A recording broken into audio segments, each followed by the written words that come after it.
Hi, everybody. This is TigerLily Gonzalez here to talk about the most recent outrage by lamestream media.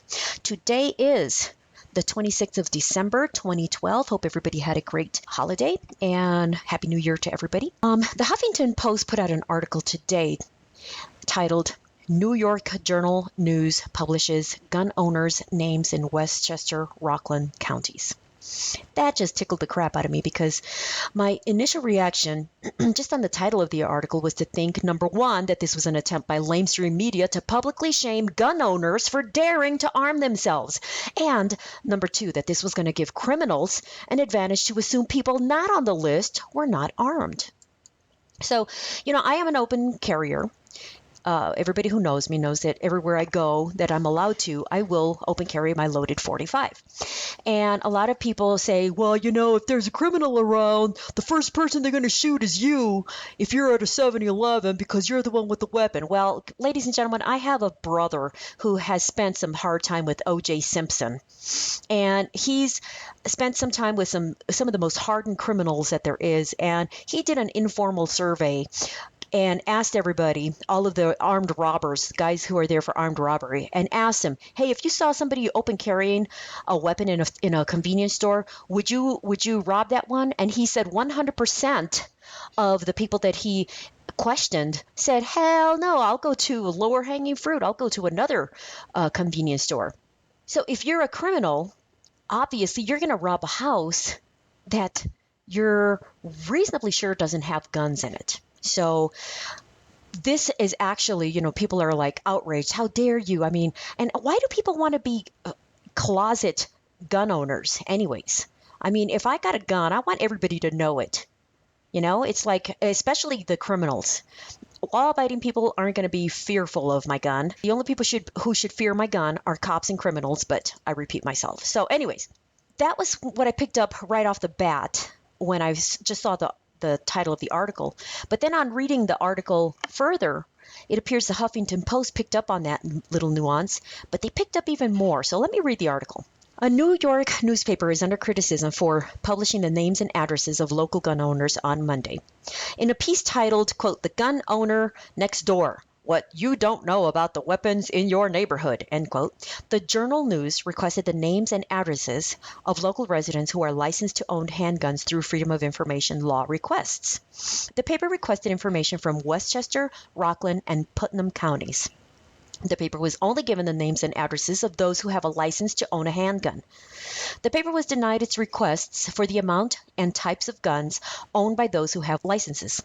Putnam County was still working on the request and has not yet released information to the Journal News. The article includes an interactive map of Westchester and Rockland counties that allows readers to view those who have a license to own handguns around them. The article also has an editor's note attached to it describing the type and gun the journalist who wrote the article owns. Quote, Journal News reporter Dwight R. Worley owns a Smith & Wesson 686.357 Magnum and has had a residence permit in New York City for that weapon since February of 2011, end quote, it states.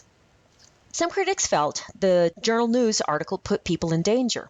Quote, do you fools realize that you made a map for criminals to use to find homes to rob that have no guns in them to protect themselves? What a bunch of liberal boobs you all are, end quote, one commenter wrote on the newspaper's website.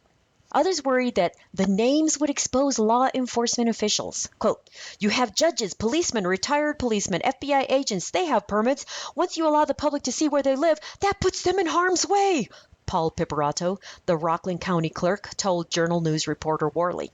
ABC News reached out to the Journal News for a statement. The paper told ABC that its readers, quote, are understandably interested to know about guns in their neighborhoods, end quote, after the tragic shooting in Newton, Connecticut. The Journal News is owned by Gannett, Gannett. All right, so that was the article. So we either have a right to bear arms or we don't. If we don't, then how are we going to keep people from bearing arms? By people with guns, right? Okay, so let's take a look at how we got so indoctrinated to believe it's okay for some people to use violence, but not others. How many times have you known a parent to spank a kid for hitting another kid? Did you ever hit your sibling and your parent hit you for hitting them? What kind of message is that? Never use violence against your sibling. Only I, as a parent, may use violence to discipline you. That's a serious contradiction. And that's a contradiction that's indoctrinated in the very depth of our psyche. That's the type of indoctrination that tells us that it's never okay to use violence against another human unless they have magical authority to do so. So, if we live in a free society, then everybody should be free to bear arms. If not, then the only people allowed to bear arms are our masters. This is TigerLily. Thank you for your attention. Please post your comments, criticisms, and questions below, and I hope you'll subscribe to my YouTube channel. Have a great day.